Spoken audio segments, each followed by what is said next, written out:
So Fordham Flea is a sustainability-themed flea market, which means that it integrates a bunch of different sustainability themes into one large event. The central part of the event is the flea market, and the flea market is centralized, so students are able to drop off all of their items, and then we sell them at the flea market, and that's a form of sustainable shopping that students can engage in, which is one of the huge sustainability parts of it, because fast fashion and like buying clothing is a huge resource drain, kind of. It uses a lot of energy, uses a lot of water and stuff like that, so it's more responsible to buy used clothing, so we're trying to promote that through the flea market. So we wanted to make the event as fun as humanly possible, so we decided to integrate a lot of different art elements. So for the art installations, we had a recycled ram. It was made of all recycled materials. It was like newspapers and Solo cups and stuff like that. We also had 1,000 paper cranes, and the idea behind the 1,000 paper cranes, which were all recycled paper, is that when you make 1,000 cranes, according to a Japanese myth, you'll get a wish, and so our wish was to make the earth more sustainable.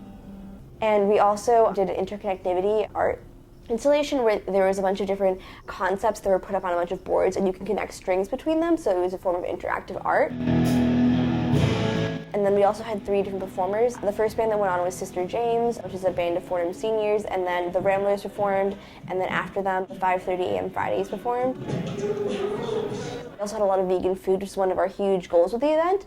Another thing that's a huge drain on issues that people don't really think about a lot is the food that they eat. There's a lot of environmental problems with a lot of food. A lot of food is animal-based, and animal-based food inherently uses more energy and more resources to create it, which is a really big issue. And so by choosing a vegan diet, you're able to cut down on all of those issues.